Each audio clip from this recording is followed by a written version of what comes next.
why not dump the Bible? It's hump day, dump day. Let's dump the Bible. And by that, I mean the dogmatic belief in Christianity. I have to confess, I have watched you before. I'm so terrified to talk to you right now. You are so scary. Why? I'm In so a good way, because you're just friendly. You're buttering me very up. friendly, but you're very smart. You're buttering me up. You're very smart. And no, I'm not trying to gas you up. I genuinely am like, you're so much smarter than me, and you know your crap, man.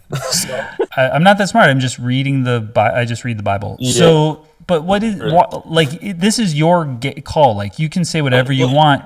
It's up to you to guide the conversation. I'm saying, why not dump the Bible? All you have to do is go like, this is why, and there's nothing so you're in charge. You shouldn't be worried about it at all. Yeah, I wanted to pick your brain about you said, hey, it's unnecessary because the whole system is created by God, beginning to end. And the point that you made was we could pick any point, and you went into the idea of the wages of sin is death, which is, I think, maybe the best place to come in on that argument. And you said, he could have just decided something else. Maybe the wages of sin is something else. Maybe it's not death. Sometimes I'm it could have been tickled by a feather. It could have literally been anything. It's his whim. Yeah, sure. So could I offer guess an where I'm alternative trying to since ask? I'm here now? Okay, Mezzo wants to do an alternative. Sorry. What if it was a bag of just a handful don't take of flour? so much time. Just a handful of flour. That's all I'm saying. He did. That was one of them. So that's wages of sin with a handful of flour. It was an ephah of fine flour. Yeah, it was what it was. So but that's not. Yeah, you got to burn it or something. Well, that's true. It's not death. It's just fire. Well, why didn't he just do that all the time? Well, that's true. I guess that's a really great point. So he could have done anything. He could have done flour, tickled by a feather, all the rest of it. So, but where are we going then? They're Team Jesus. I'll just try and explain what I'm trying to think of as an analogy. So, if I have two boys, I have two sons, right? Let's say the older son hits the younger son with a shovel. That's a pretty brutal thing to do. And I, as the dad, can decide what the consequences are. I could say this is tickled by a feather, but I could also be like, you need to be in timeout for a day. I could say whatever I want. I could decide of varying degrees. Obviously, the law is going to step in, but let's not worry about that first for a minute. But let's say I choose the tickle by the feather as the punishment, and really, he probably needs a bigger punishment than that because it's going to help him make a better decision in the future. Regardless of that, I could make that decision 10 times out of 10. I could say every time it's tickle of a feather. But what may bother me is that internally I may be somewhat lying to myself. And I was interested what you thought about that. God could have done, let's burn some flour for every single sin, but he decided not to. And could it be because that would not be him being honest before himself? I think what you're doing is a doctrine of it's within God's character. It's who he is. It's in his nature. It's in his nature to have the wages of sin be death. So he can't not do that, actually, because it would be denying his nature. Is that kind of where you're going with that? Yeah, but I think even bigger than that, we view sin as maybe not a big deal, but to God, he goes, I created these beings, da-da-da-da. Maybe we can't even see what he thinks, so let's not even go there right now. Maybe there's a good reason, though, that we can't see, that he goes, if I make this punishment of sin equal something less than death, it then lowers it makes it not that bad of a thing, but it really is a bad thing to me. I think this is the thing. So the wages of sin being death, if it is arbitrary, even if it's his preference, because he's the ultimate being, it never becomes necessary, right? It only becomes necessary if, as Mezzo kind of pointed out, there is something above him that is compelling his choices. Or you wanted to argue that it's his nature, but then there's another way to kind of go about that. But I can see that. Can I just interject on something? So like child number two, let's say they're twins. They're the same age. They have they're cognitively the same. Child number two who gets hit in the head with a shovel. If I punish child number one with something silly like burning flour or tickling with a feather, if I do that, then this child number two is going to say, "Hey, hang on a second. He's just going to hit me in the head with a shovel again, because every time you go to punish him, you're just tickling him with a feather. That's not fair to me." And wouldn't child number two be just in saying that to his dad? But he wouldn't be just if the punishment did fit the crime. Right. Well, this is like there's a lot of different things to unpack here. So I guess the point of the wages of sin being death, which doesn't really work here because it's like everybody just naturally dies, and the whole idea of death is actually separation from God, and none of that is anything that we're witnessing. We just, if you're a person of faith, you believe it happens, so there's no comparative aspect to this thing. So it's just like we don't really need to deal with that. But when we're talking about the wages of sin being death, just to keep us on point here, all we are saying is that if it's not necessary, then it's not a sacrifice, then it's just God's preference. That's it. And then if it's God's preference, then it's not love. Then it's just like he just wanted to do it. It's self-imposed, right? So all of this other sort of talk around it doesn't really matter that much, like why it would be his preference. And we can get into that, and then we would just have opinions as to why his preference is flawed, because the guy like me who lives a pretty, just like what you would think is like, as a Christian, a relatively wholesome life, just doesn't believe.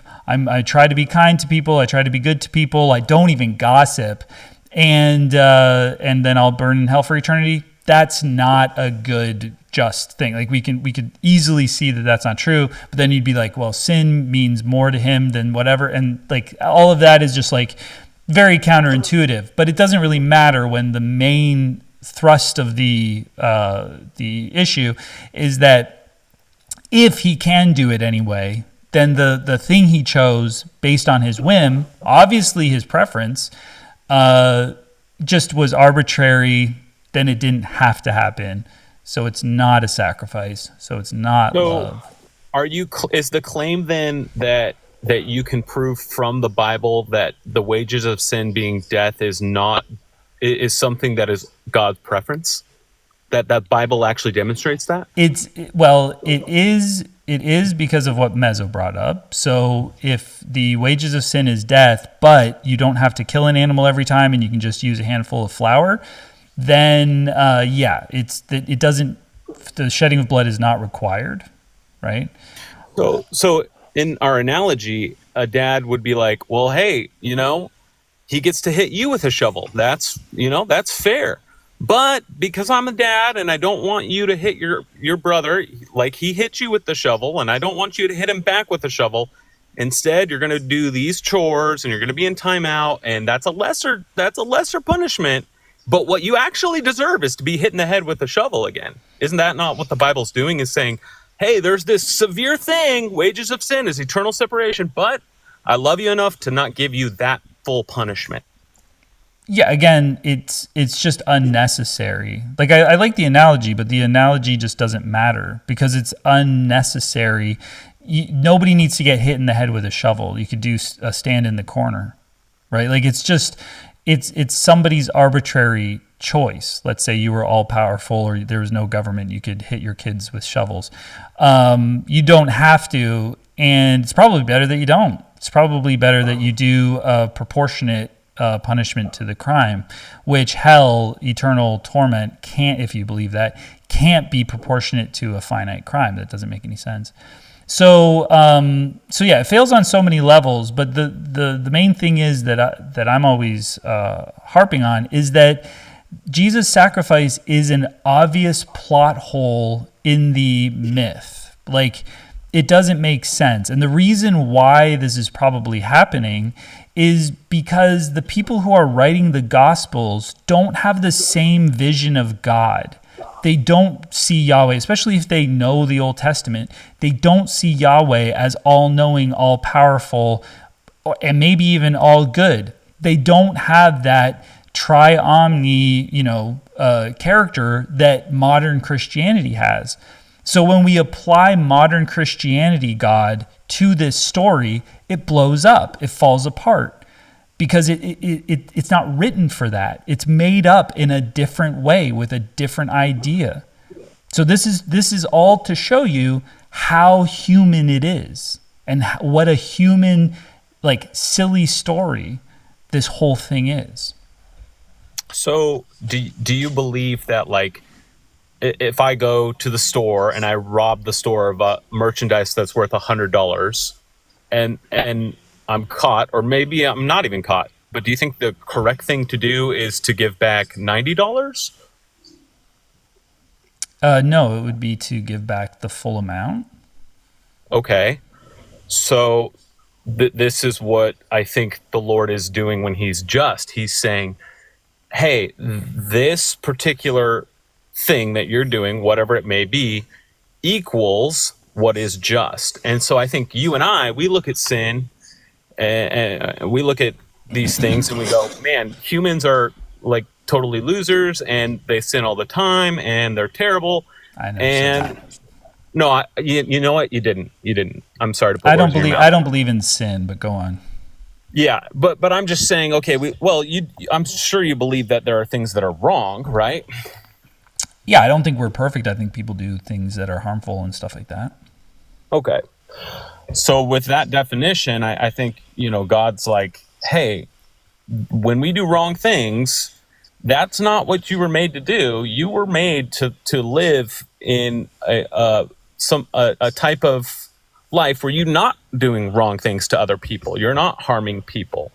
And you're falling short of who you are. So the thing here is that it's always going to go to the same place. We're not solving it by taking this journey. But what you said was that the one kind of defense that people often use is the justice thing. So you're kind of saying that this is just. So God maybe has to do the just thing, and this is the just thing.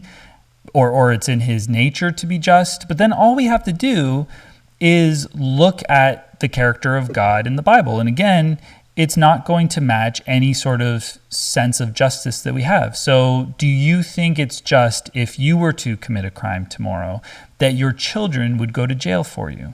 No. No.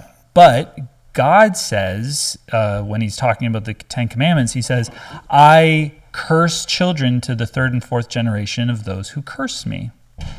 Or I punish children to the third and fourth generation of those who curse me. So he is punishing other people for the crimes of their parents. There's a story in Numbers where I think they're scared of the Nephilim in Canaan, and they go, "Oh no, it's too scary, we can't go." And God kills the spies that gave the bad report and their whole entire families. He has the earth swallow them all up. That's God justice. Now, that doesn't match our justice, and you would probably see that that's just literally not justice. Same with punishing somebody eternally for something they did in the 80 years that they lived on earth. That would never be just.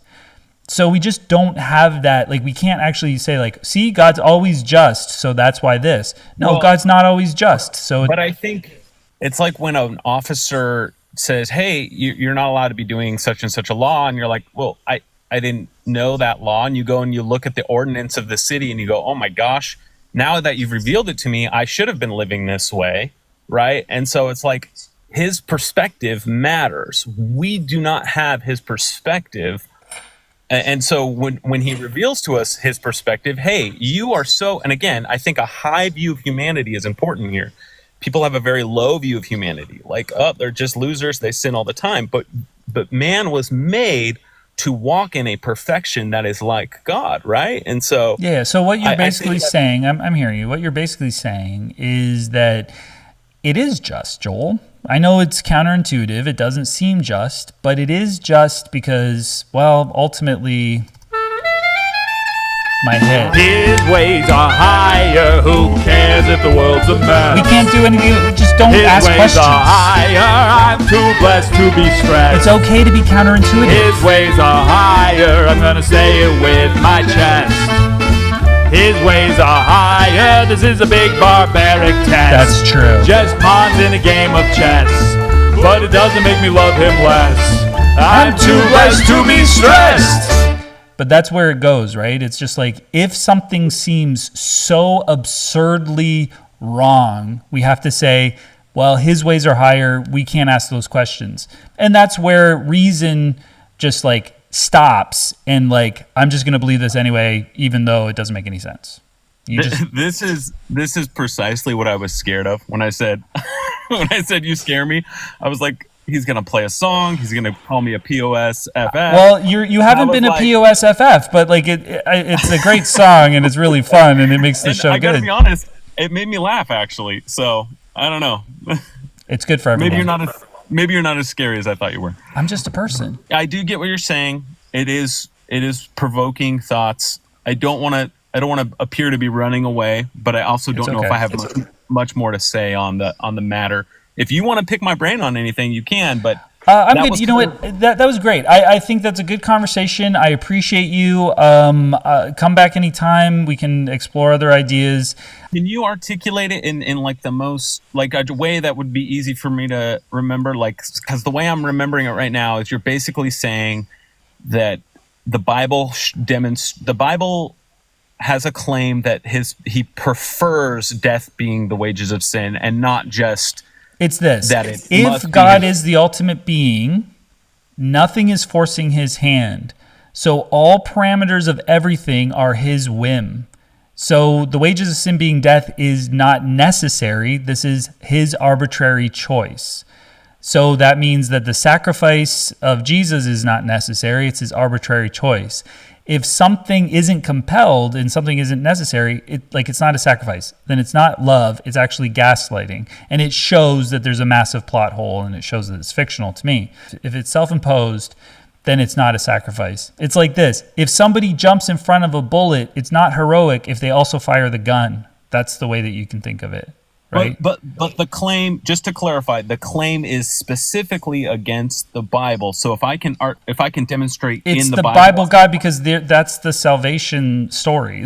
We're talking about literally Jesus Christ. I'm saying if I need to overcome this obstacle in the Bible itself, and I'll tell you how to do it. You just have to prove that God is not all powerful. Like, you have to limit him. He has to do this. He's compelled to do this. This isn't an option. He's not the ultimate being. There's something above him or something about him that is compelling him to do that. You just have to make it necessary, and then you've got something. But you don't really, you can't do that because God's got to be the super powerful being.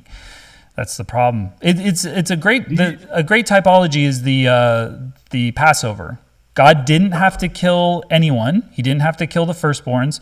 He chose to kill them, and then he chose to have them do an arbitrary blood sacrifice, lamb killing thing, just so he would skip over the people that are his people. He could have easily not gone and killed them. He knew who they were. He's all-knowing, right? He didn't need the lamb thing. And he also didn't need to kill all the firstborns. It's just him... It was prophetic, though. He was trying to demonstrate something for a future people, right? This is what you'll say, but what it demonstrates is how arbitrary and unnecessary the future thing is. So it's a great typology. I love it. But it just shows you that God is the good guy. He's the guy that's going to pass over, but he's also the bad guy because he's the guy that's bringing the angel of death. So he's both. So there's nothing fantastic about it, right? I mean, he's bringing death in a just way. I mean, these people had not really because there's nothing just about killing the Hebrews.